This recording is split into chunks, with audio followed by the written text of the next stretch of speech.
top 5 for a bucket list? Top 5 things on your bucket list. God, you gotta hit me with that. Camera's not even here. Technically it is. Technically it is, but it's not. But it's not. I'd like to retire at a young age. Define young age. Ideally by 45.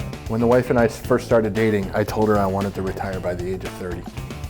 Well, that's just crazy, Dustin. Number 5 would be to go skydiving for a second time. Second time. First time was on our anniversary in Mexico, Playa del Carmen, over the Caribbean. Great. Is there a certain location you want to go?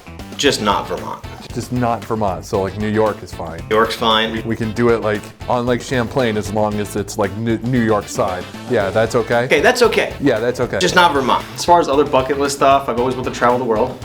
No specific location, just kind of hopping around, and I've been fortunate enough to be able to go to Europe a few times in my lifetime. But I don't know, I've always found like Japan interesting, China interesting, because they're so technologically advanced. You know what I mean? I've always wanted to go to Tokyo ever since I've seen it on TV and stuff. It just seems like an interesting place. Number 4 would be to own a second home, like a vacation home. It's somewhere on the water. It's always been a dream of mine to have a home on the water. I've always wanted to have like kind of a nice like high-end car collection to myself, like a private, nice, like pick whatever I want, Ferraris, whatever, have a nice one of everything type deal. It costs a lot of money, obviously, but it's a dream, one way or the other. Hey, if you can retire by 45, like You're probably doing something right. Yep. So you should be able to like afford some of those. Yep. Number 3 would be go somewhere in South America. I love Hispanic, their culture, food. I've always been a car guy, so I mean, I've always kind of wanted my own dealership.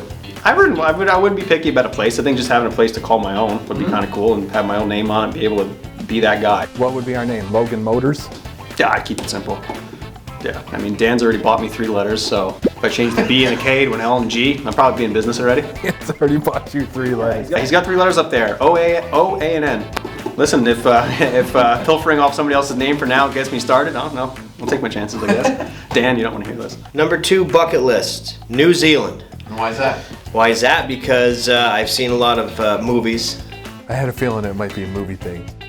Yeah. Were you a big Lord of the Rings fan? Yeah. Oh, so absolutely. Yeah, definitely. I could see that. Yeah, definitely. The biggest goal for me, I mean, it's unrealistic as this, just a bucket list thing, but I find it fascinating, would be to own my own little island. Number 1 on the bucket list. So it may seem a little odd, and it's actually something that my wife and I want to do as well, together. Don't laugh at me. I probably will. Probably gonna laugh. Yeah. We want to buy a commercial space and run a cornhole league in Vermont. And that'd be kind of cool to have like a place you got to fly in on a plane or take a boat to or something like that. You know what I mean? Or both. Or both. You know? Hey, you can put that in the bucket list. A yacht. Why not? Yacht? Nice big boat. Go out for a couple weeks. So yacht, is that like 1A? Yeah, that could be a bullet point under the private car collection thing. We'll add a boat in there. I guess at my age, I haven't really thought about, post-work. Oh, you should. Gray hairs are starting to show, so. Yeah, I know. I'm right there with you. Yeah, my wife's starting on one side, the family's on the other. They'll come together at some point, and then that's when you move on, I guess.